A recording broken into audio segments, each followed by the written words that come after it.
नमस्कार। आपका स्वागत है ऑडियो वेव्स ऑडियो बुक में। आज हम सुनेंगे एक ऐसी किताब जो हमें शक्ति, प्रभाव और लोगों को समझने के रहस्यों के बारे में बताती है। The 48 laws of power.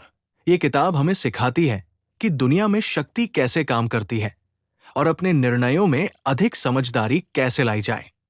अगर आपको ऐसी ज्ञानवर्धक और प्रेरणादायक ऑडियो बुक्स पसंद है तो चैनल को सब्सक्राइब करें। अब बिना देर किए आइए शुरू करते हैं the 48 laws of power. Chapter 1।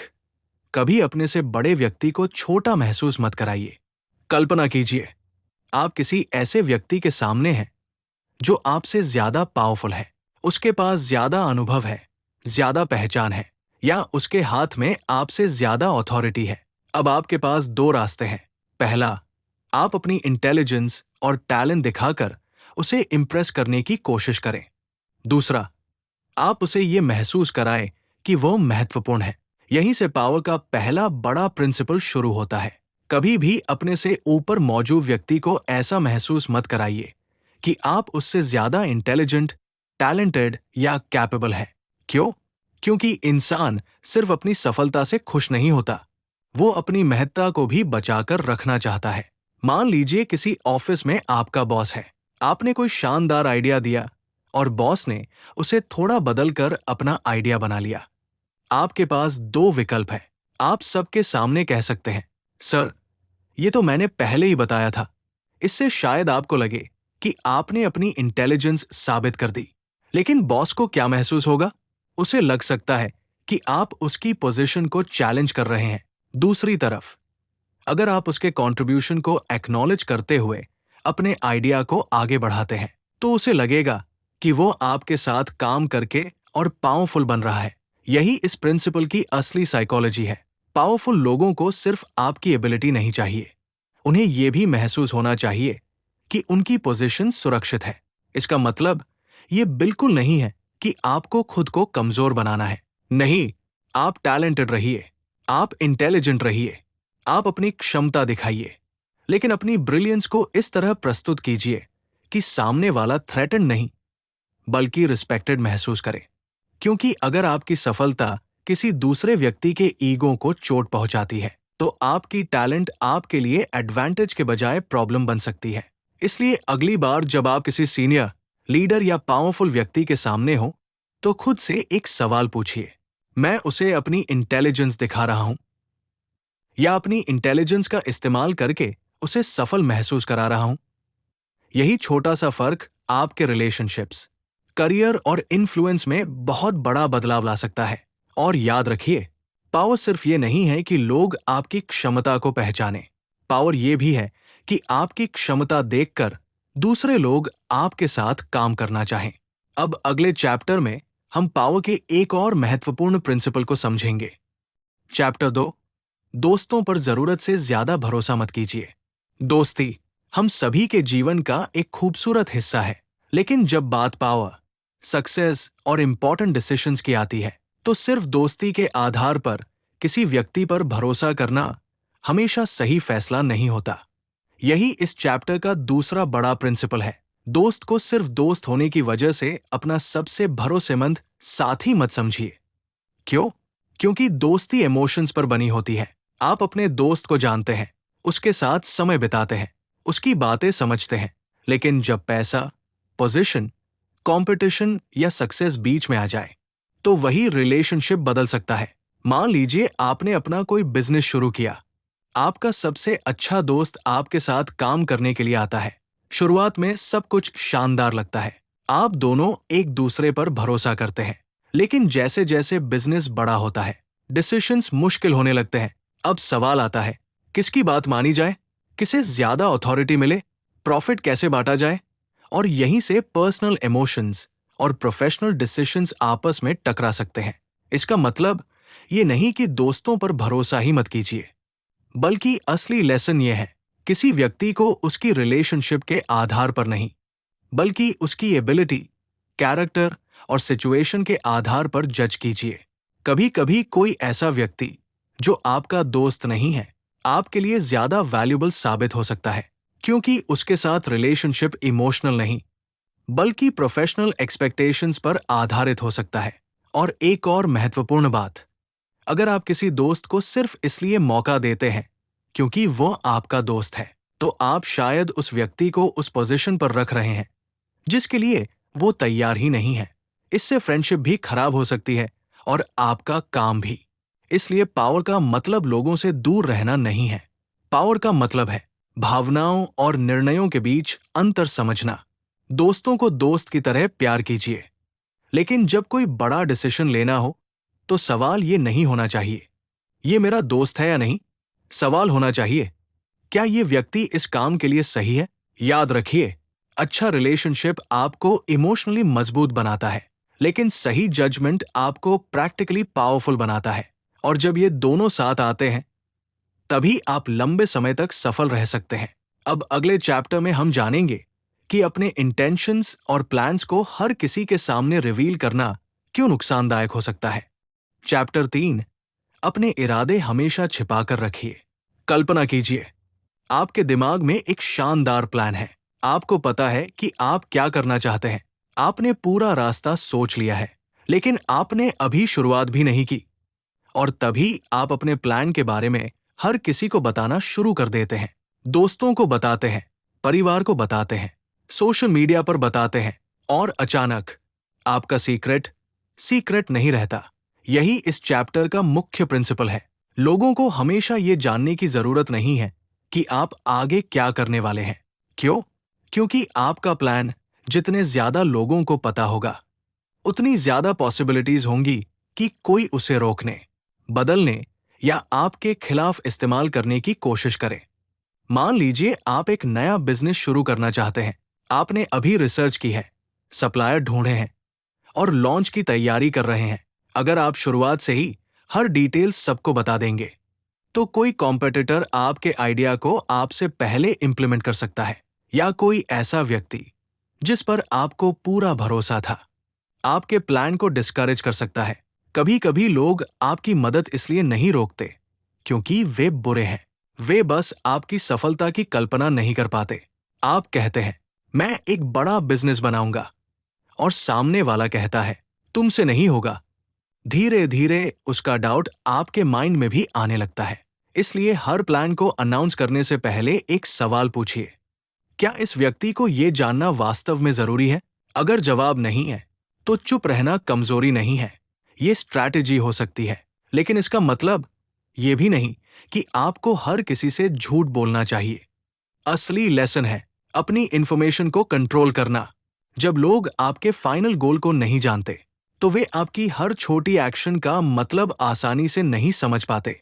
आप क्वाइटली काम कर सकते हैं, सीख सकते हैं, गलतियां कर सकते हैं, अपना प्लान बदल सकते हैं, और फिर जब सही समय आए, आपका रिजल्ट खुद बोल सकता है। याद रखिए, घोषणा करने से पहले सफलता हासिल करना ज्यादा पावरफुल है, क्योंकि जब आप कहते हैं, मैं ये करने वाला हूं, तो लोग आपकी बात को जज करते हैं। लेकिन जब आप करके दिखाते हैं, तो लोगों के पास सिर्फ रिजल्ट देखने का विकल्प बचता है। इसलिए अपने हर ड्रीम को हर व्यक्ति के सामने खोलना जरूरी नहीं। कुछ गोल्स ऐसे होते हैं जिन्हें शब्दों से नहीं, परिणामों से दिखाना बेहतर होता है।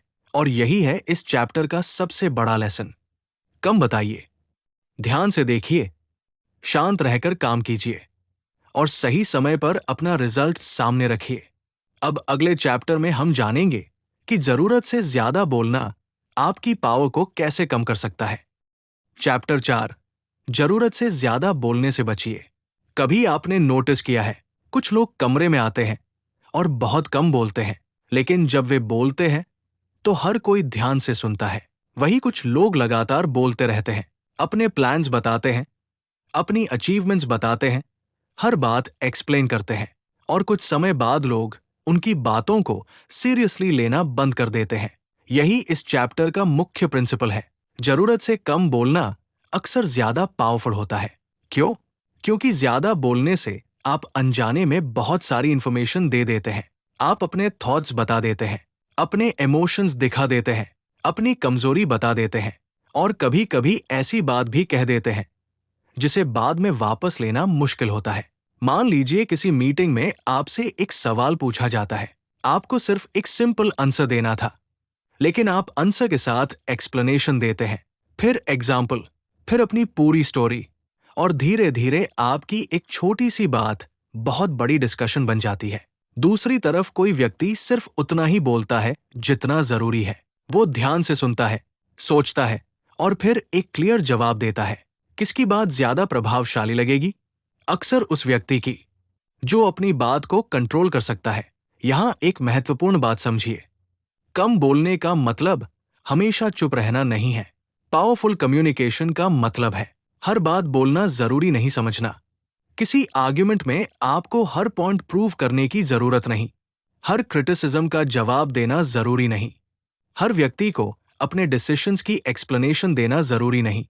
कभी कभी आपका साइलेंस सामने वाले को सोचने पर मजबूर कर देता है, और यही साइलेंस आपको एक और एडवांटेज देता है। आप दूसरों को सुन सकते हैं। जब आप कम बोलते हैं तो दूसरे ज्यादा बोलते हैं, और जब दूसरे ज्यादा बोलते हैं तो आपको उनके ओपिनियंस, प्रायोरिटीज और इंटेंशंस के बारे में ज्यादा इंफॉर्मेशन मिल सकती है। इसलिए अगली बार जब आपको किसी कॉन्वर्जेशन में लगे कि आपको तुरंत जवाब देना चाहिए, एक पल रुकिए, सोचिए, क्या मुझे ये बात कहनी जरूरी है? अगर जरूरी है तो साफ बोलिए। अगर जरूरी नहीं है तो साइलेंस को अपना जवाब बनने दीजिए। याद रखिए, आपके शब्दों की वैल्यू सिर्फ इस बात से नहीं तय होती कि आप कितना बोलते हैं, बल्कि इस बात से तय होती है कि आप कब बोलते हैं, क्या बोलते हैं और कितना बोलते हैं। इसलिए बोलने से पहले सोचिए, कम बोलिए, ध्यान से सुनिए और अपनी बात को इतना स्पष्ट रखिए कि उसे बार बार समझाने की जरूरत न पड़े। क्योंकि कई बार सबसे पावरफुल आवाज वही होती है जो हर समय सुनाई नहीं देती। अब अगले चैप्टर में हम जानेंगे कि आपकी रेपुटेशन आपकी पावर को कैसे बना या बिगाड़ सकती है। चैप्टर 5, आपकी रेपुटेशन आपकी पावर है। कल्पना कीजिए, दो लोग एक ही रूम में आते हैं। दोनों इंटेलिजेंट हैं, दोनों टैलेंटेड हैं, दोनों में क्षमता है, लेकिन जैसे ही उनका नाम लिया जाता है, लोगों के मन में उनके बारे में अलग अलग तस्वीर बन जाती है। एक व्यक्ति के बारे में लोग कहते हैं, ये भरोसेमंद है, और दूसरे के बारे में, पता नहीं, इस पर भरोसा करना चाहिए या नहीं। अब सोचिए, इन दोनों में से किसके लिए अपॉर्चुनिटीज ज्यादा आसानी से आएंगी? यही हमें पावर के एक महत्वपूर्ण प्रिंसिपल तक ले जाता है। आपकी रेपुटेशन आपकी सबसे बड़ी ताकतों में से एक हो सकती है। रेपुटेशन सिर्फ ये नहीं है कि लोग आपके बारे में क्या कहते हैं, ये वो इमेज है जो लोगों के मन में आपके नाम के साथ जुड़ जाती है। अगर लोगों को लगता है कि आप रिलायबल हैं, तो वे आपको जिम्मेदारी देने में कंफर्टेबल होंगे। अगर उन्हें लगता है कि आप अपने वर्ड्स पर कायम रहते हैं, तो वे आपके साथ काम करना चाहेंगे। लेकिन रेपुटेशन बनाने में बहुत समय लग सकता है, और उसे खराब करने में सिर्फ एक गलत डिसीजन काफी हो सकता है। मान लीजिए, आपने कई सालों तक लोगों के साथ ईमानदारी से काम किया, लेकिन एक दिन आपने किसी महत्वपूर्ण सिचुएशन में अपना प्रॉमिस पूरा नहीं किया। लोग शायद उस एक घटना को लंबे समय तक याद रखें। यही कारण है कि अपनी रेपुटेशन को कैजुअली नहीं लेना चाहिए। लेकिन इसका दूसरा पहलू भी है। आपको हर किसी की ओपिनियन के पीछे भागने की जरूरत नहीं है। अगर आप हर क्रिटिसिज्म के जवाब में अपना बिहेवियर बदलते रहेंगे, तो आपकी आइडेंटिटी दूसरों के हाथ में चली जाएगी। इसलिए अपनी रेपुटेशन को प्रोटेक्ट करने का सबसे अच्छा तरीका है अपने एक्शंस को कंसिस्टेंट रखना। जो कहते हैं उसे करने की कोशिश कीजिए। गलती हो जाए तो उसे स्वीकार कीजिए। और सबसे महत्वपूर्ण, ऐसी सिचुएशन से बचिए जहां आपकी क्रेडिबिलिटी बार बार क्वेश्चन हो। क्योंकि जब लोगों को आपकी रेपुटेशन पर भरोसा होता है, तो कई बार आपको अपनी एबिलिटी साबित करने की जरूरत भी कम पड़ती है। आपका नाम ही आपके लिए इंट्रोडक्शन बन जाता है। लेकिन याद रखिए, रेपुटेशन एक दिन में नहीं बनती। ये छोटे छोटे एक्शन से बनती है। आप कैसे बात करते हैं, कैसे कमिटमेंट्स निभाते हैं, दूसरों के साथ कैसा व्यवहार करते हैं, और मुश्किल समय में आपका कैरेक्टर कैसा रहता है। इसलिए आज से अपने नाम को सिर्फ एक नाम मत समझिए, उसे एक ब्रांड की तरह समझिए। क्योंकि पैसा खोकर वापस कमाया जा सकता है, पोजीशन खोकर फिर हासिल की जा सकती है, लेकिन अगर लोगों का भरोसा लंबे समय के लिए खो दिया, तो उसे वापस बनाना बहुत मुश्किल हो सकता है। इस चैप्टर का सबसे बड़ा लेसन है, अपनी रेपुटेशन को केयरफुली बिल्ड कीजिए, कंसिस्टेंटली प्रोटेक्ट कीजिए और अपने एक्शंस को अपनी पहचान बनने दीजिए। क्योंकि आखिर में लोग आपकी बातें भूल सकते हैं, लेकिन आपका व्यवहार उन्हें याद रहता है। अब अगले चैप्टर में हम जानेंगे कि अटेंशन और विजिबिलिटी आपकी इन्फ्लुएंस को किस तरह बढ़ा सकती है। चैप्टर 6, हर कीमत पर लोगों की नजर में बने रहिए। कल्पना कीजिए, आप बहुत टैलेंटेड हैं, आप मेहनत करते हैं, आपके पास नॉलेज है, आपके पास एक शानदार आइडिया भी है, लेकिन लोगों को आपके बारे में पता ही नहीं है। तो आपकी एबिलिटी आपके लिए कितना बड़ा एडवांटेज बन पाएगी?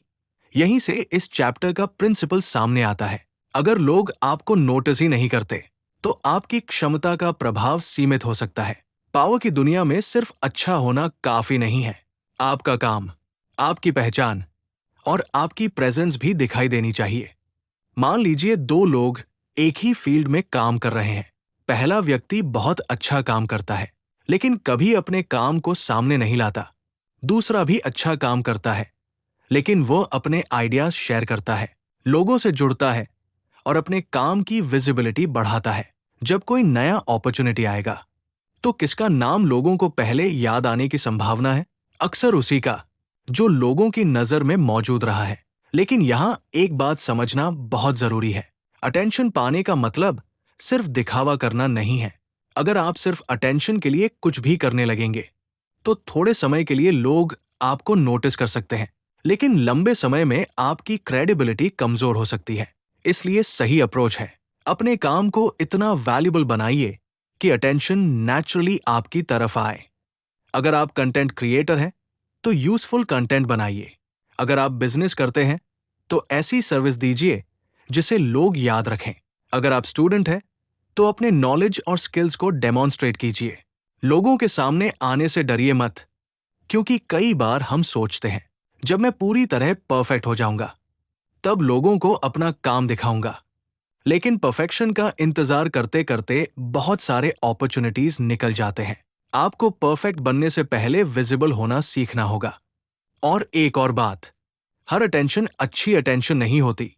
अगर आप कंट्रोवर्सी के जरिए अटेंशन लेते हैं, तो लोग आपको याद तो रखेंगे, लेकिन जरूरी नहीं कि रिस्पेक्ट भी करें। इसलिए अटेंशन के साथ रेपुटेशन को बैलेंस करना जरूरी है। आपका गोल सिर्फ ये नहीं होना चाहिए कि लोग आपका नाम जाने। गोल ये होना चाहिए कि जब लोग आपका नाम सुने, तो उनके दिमाग में वैल्यू, ट्रस्ट और क्वालिटी आए।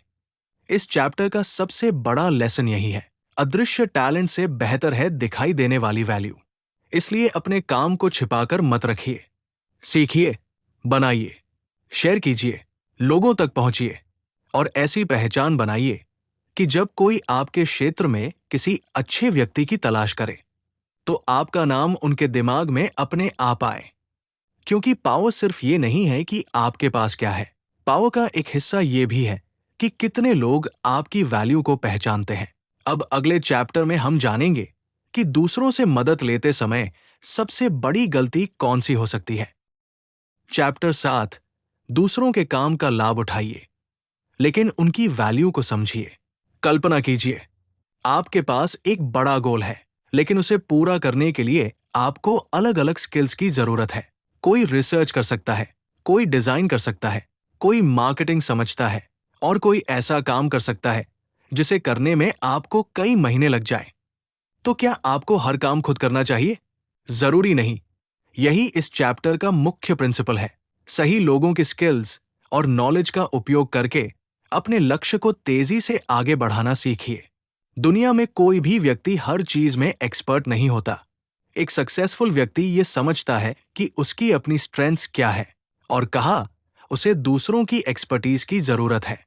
मान लीजिए आप एक बिजनेस शुरू कर रहे हैं। आप प्रोडक्ट के बारे में बहुत अच्छा जानते हैं, लेकिन आपको मार्केटिंग नहीं आती। अगर आप सिर्फ इसलिए मार्केटिंग खुद सीखने और करने में महीनों लगा दें कि मुझे सब कुछ खुद करना है, तो आपका ग्रोथ स्लो हो सकता है। इसके बजाय आप किसी ऐसे व्यक्ति के साथ काम कर सकते हैं जो मार्केटिंग में बेहतर है। इससे दोनों की स्ट्रेंथ्स मिल सकती है। लेकिन यहाँ एक इंपॉर्टेंट लेसन है, दूसरों की मदद लेना और दूसरों का शोषण करना एक ही बात नहीं है। किसी की नॉलेज या मेहनत का फायदा उठाकर उसे क्रेडिट न देना लॉन्ग टर्म में आपके लिए नुकसानदायक हो सकता है। अगर कोई आपके साथ काम करता है तो उसकी कंट्रीब्यूशन को एक्नॉलेज कीजिए, उसे उचित रिवॉर्ड दीजिए और रिलेशनशिप को सिर्फ अपने फायदे के लिए इस्तेमाल मत कीजिए। असल पावर यह है कि आप ऐसे लोगों के साथ रिलेशनशिप्स बना सकें जहां दोनों साइड्स को फायदा हो, क्योंकि अगर लोग आपके साथ काम करके ग्रोथ, रिस्पेक्ट और अपॉर्चुनिटी महसूस करते हैं तो वे दोबारा आपके साथ काम करना चाहेंगे और यही आपकी इन्फ्लुएंस को मजबूत करता है। एक और बात याद रखिए, आपको हर काम खुद करने की जरूरत नहीं है। आपका समय भी एक रिसोर्स है। अगर कोई काम कोई दूसरा व्यक्ति आपसे बेहतर और तेजी से कर सकता है तो उसे डेलीगेट करना कमजोरी नहीं है, ये स्मार्ट डिसीजन हो सकता है। लेकिन हमेशा ये देखिए कि आप किस पर भरोसा कर रहे हैं। किसी की स्किल अच्छी हो सकती है लेकिन उसका कैरेक्टर और रिलायबिलिटी भी महत्वपूर्ण है। इसलिए लोगों को सिर्फ उनकी टैलेंट से नहीं, उनकी रिलायबिलिटी और वैल्यू से भी जज कीजिए। इस चैप्टर का सबसे बड़ा लेसन है, अकेले सब कुछ करने की कोशिश करने के बजाय सही लोगों की स्ट्रेंथ्स को पहचानिए, उनकी कंट्रीब्यूशन का सम्मान कीजिए और मिलकर बड़ा रिजल्ट हासिल कीजिए। क्योंकि असली पावर सिर्फ ये नहीं कि मैं क्या कर सकता हूं, बल्कि ये भी है कि मैं किन लोगों के साथ मिलकर क्या हासिल कर सकता हूं। अब अगले चैप्टर में हम जानेंगे कि लोगों को अपनी तरफ आकर्षित करने के बजाय उन्हें खुद आपके पास आने देने की स्ट्रैटेजी क्या हो सकती है। चैप्टर 8, लोगों को अपनी तरफ आने दीजिए। कल्पना कीजिए, आपको किसी व्यक्ति से कोई काम करवाना है। आप बार बार उसके पीछे जा रहे हैं, मैसेज कर रहे हैं, कॉल कर रहे हैं, उसे कॉन्विंस करने की कोशिश कर रहे हैं, लेकिन सामने वाला उतना इंटरेस्टेड नहीं है। अब दूसरी सिचुएशन सोचिए, आप अपनी वैल्यू इतनी मजबूत बना देते हैं कि वही व्यक्ति खुद आपके पास आने लगे। फर्क समझ में आया? यही इस चैप्टर का मुख्य प्रिंसिपल है। हर बार लोगों के पीछे भागने के बजाय ऐसी वैल्यू और पोजीशन बनाइए कि लोग खुद आपकी तरफ आकर्षित हों। जब आप किसी के पीछे लगातार भागते हैं तो पावर का बैलेंस अक्सर उसके पक्ष में चला जाता है, क्योंकि उसे पता होता है कि आप उसे चाहते हैं। लेकिन जब आप अपनी पोजीशन मजबूत रखते हैं और सामने वाले को भी इनिशिएटिव लेने की जगह देते हैं तो सिचुएशन बदल सकती है। उदाहरण के लिए, मान लीजिए आप एक फ्रीलांसर हैं। अगर आप हर क्लाइंट को डेस्परेटली कहते रहें, प्लीज मुझे काम दे दीजिए, तो क्लाइंट आपकी अर्जेंसी महसूस करेगा। लेकिन अगर आपके पास अच्छा पोर्टफोलियो है, आपकी रेपुटेशन अच्छी है और आपके काम की डिमांड है, तो कॉन्वर्जेशन का पूरा डायनामिक बदल जाता है। अब क्लाइंट सिर्फ ये नहीं सोचता कि मैं इसे काम दूं या नहीं, बल्कि वो ये भी सोच सकता है, क्या ये मेरे प्रोजेक्ट के लिए अवेलेबल होगा। यही डिफरेंस है नीड और वैल्यू के बीच। लेकिन इसका मतलब ये नहीं कि आपको एरोगेंट बनना है। आपको अपॉर्चुनिटीज के लिए एफर्ट करना ही चाहिए।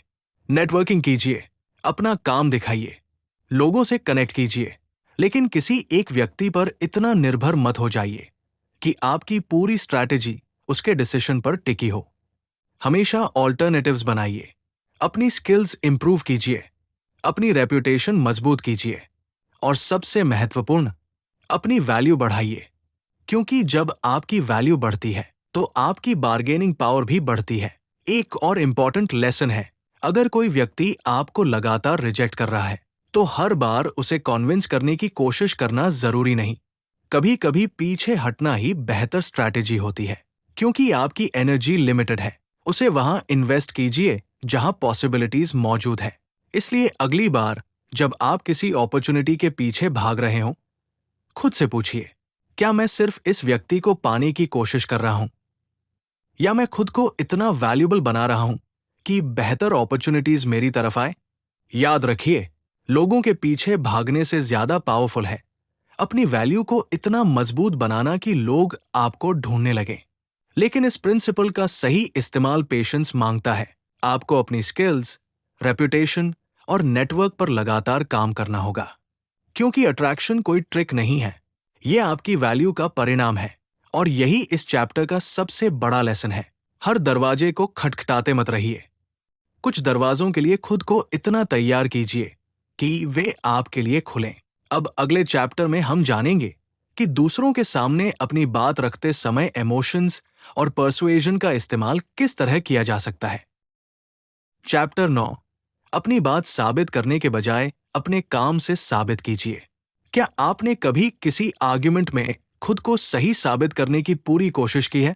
आप सामने वाले को समझाते हैं, फिर दूसरा एग्जाम्पल देते हैं, फिर अपनी बात को और ज्यादा एक्सप्लेन करते हैं, और अंत में बहस खत्म होने के बजाय और लंबी हो जाती है।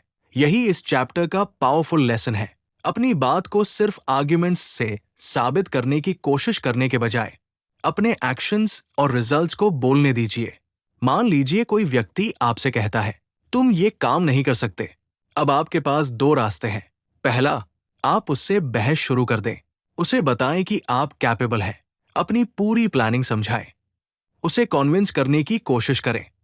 दूसरा रास्ता, आप ज्यादा कुछ न कहें, बस काम शुरू करें और रिजल्ट सामने रखें। अब सोचिए, इन दोनों में से कौन सा ज्यादा पावरफुल है? अक्सर रिजल्ट, क्योंकि जब आपके पास वास्तविक एविडेंस होता है तो आपको हर व्यक्ति को कन्विंस करने की जरूरत नहीं पड़ती। बिजनेस में भी यही प्रिंसिपल दिखाई देता है। अगर आप कहते हैं, मेरा प्रोडक्ट सबसे अच्छा है, तो ये सिर्फ एक क्लेम है, लेकिन अगर कस्टमर्स उसे इस्तेमाल करके जेन्युइनली सैटिस्फाइड है, तो आपका प्रोडक्ट खुद बोल रहा है। इसी तरह करियर में भी आप किसी को बार बार ये बता सकते हैं कि आप मेहनती हैं, लेकिन अगर आपके काम की क्वालिटी लगातार अच्छी है, तो लोग खुद नोटिस करेंगे। इसका मतलब ये नहीं कि कम्युनिकेशन की जरूरत नहीं है, बिल्कुल है, लेकिन हर छोटी बात पर अपनी सुपीरियॉरिटी साबित करने की कोशिश करना आपको अननेसेसरी आर्ग्यूमेंट्स में फंसा सकता है। कुछ लोग सिर्फ इसलिए बहस करते हैं क्योंकि उन्हें अपनी बात जीतनी होती है, लेकिन हर आर्ग्यूमेंट जीतना जरूरी नहीं। कभी कभी आपका सबसे अच्छा जवाब होता है अपने काम को बेहतर बनाना। अगर कोई आपके बारे में गलत सोचता है, तो हर बार उसे बदलना आपकी रिस्पॉन्सिबिलिटी नहीं है। आप अपना कैरेक्टर दिखाइए, अपना काम कीजिए और समय को अपना एविडेंस बनने दीजिए, क्योंकि वर्ड्स को चैलेंज किया जा सकता है, लेकिन कंसिस्टेंट रिजल्ट्स को इग्नोर करना मुश्किल होता है। एक और महत्वपूर्ण बात, दूसरों को एम्बेरस करके अपनी बात सही साबित करने की कोशिश मत कीजिए। अगर आप किसी को पब्लिक में गलत साबित कर देते हैं, तो हो सकता है कि आप आर्ग्यूमेंट जीत जाए, लेकिन रिलेशनशिप हार जाए। इसलिए समझदारी ये है कि सही होने से ज्यादा जरूरी है सही तरीके से अपनी बात रखना। इस चैप्टर का सबसे बड़ा लेसन है, हर बैटल शब्दों से मत लड़िए। कुछ बैटल्स अपने एक्शन से जीतिए। कम बोलिए, काम कीजिए, कंसिस्टेंसी रखिए, और जब सही समय आए तो आपका रिजल्ट आपकी तरफ से बोलेगा। याद रखिए, जब आपके पास साबित करने के लिए रिजल्ट होता है, तो आपको बहुत ज्यादा एक्सप्लेन करने की जरूरत नहीं पड़ती। अब हम पहुंच चुके हैं इस सीरीज के आखिरी चैप्टर पर, जहां हम समझेंगे कि अपनी पहचान और सफलता को लंबे समय तक मजबूत बनाए रखने के लिए एडेप्टेबिलिटी क्यों जरूरी है। चैप्टर 10, बदलाव के साथ खुद को बदलना सीखिए। जिंदगी में एक चीज हमेशा बदलती रहती है, परिस्थितियां। आज जो व्यक्ति पावरफुल है, जरूरी नहीं कि वो हमेशा पावरफुल रहे। आज जो स्ट्रैटेजी काम कर रही है, जरूरी नहीं कि वो कल भी काम करे। और आज जो दुनिया आपको एक अपॉर्चुनिटी दे रही है, हो सकता है कल वही दुनिया आपसे कुछ बिल्कुल अलग मांग करे। यही इस चैप्टर का सबसे महत्वपूर्ण लेसन है। पावर को बनाए रखने के लिए परिस्थितियों के अनुसार खुद को बदलना सीखना जरूरी है।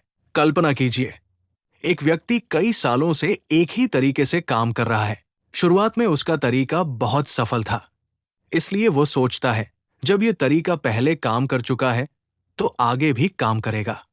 लेकिन दुनिया बदलती रहती है, टेक्नोलॉजी बदलती है, लोगों की जरूरतें बदलती हैं, कंपटीशन बदलता है, और अगर वो व्यक्ति खुद को बदलने से इनकार कर देता है, तो उसकी पुरानी सफलता ही उसकी सबसे बड़ी कमजोरी बन सकती है। यही कारण है कि सक्सेसफुल लोगों में एक कॉमन क्वालिटी होती है, वे सीखना बंद नहीं करते। वे अपने पुराने मेथड्स को ब्लाइंडली फॉलो नहीं करते। वे ऑब्जर्व करते हैं, एक्सपेरिमेंट करते हैं, गलतियों से सीखते हैं और जरूरत पड़ने पर अपना रास्ता बदलते हैं। लेकिन यहाँ एक महत्वपूर्ण फर्क है। अडेप्टेबिलिटी का मतलब ये नहीं कि आप अपनी वैल्यूज बदल दें। आपको अपनी प्रिंसिपल्स और कैरेक्टर को मजबूत रखना चाहिए, लेकिन स्ट्रैटेजी बदलने से डरना नहीं चाहिए। उदाहरण के लिए, अगर कोई कंटेंट क्रिएटर एक ही तरह का कंटेंट सालों तक बनाता रहे और ऑडियंस की जरूरतें बदल जाए, तो उसे अपने कंटेंट को इम्प्रूव करना पड़ सकता है। अगर कोई बिजनेस पुरानी टेक्नोलॉजी पर अटका रहे, तो कंपटीशन उससे आगे निकल सकता है। और अगर कोई स्टूडेंट ये सोचता रहे कि मुझे सब कुछ पहले से आता है, तो लर्निंग वहीं रुक जाती है। इसलिए खुद से लगातार पूछते रहिए, आज की दुनिया में मुझे क्या नया सीखना चाहिए? क्योंकि पावर सिर्फ पोजीशन पाने में नहीं है, पावर उस पोजीशन को बदलती परिस्थितियों में बनाए रखने की क्षमता में भी है। और कभी कभी सबसे पावरफुल डिसीजन होता है ये स्वीकार करना कि पुराना तरीका अब काम नहीं कर रहा। फिर ईगो को साइड में रखकर नया तरीका सीखना, नया एक्सपेरिमेंट करना और आगे बढ़ना।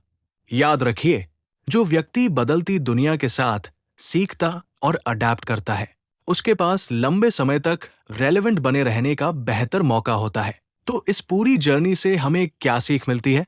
पावर सिर्फ दूसरों को कंट्रोल करने का नाम नहीं है।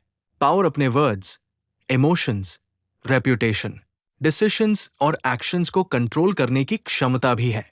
कम बोलिए, सोच समझकर ट्रस्ट कीजिए, अपनी रेप्यूटेशन की रक्षा कीजिए, अपनी वैल्यू बढ़ाइए, अपने एक्शंस को अपनी पहचान बनने दीजिए।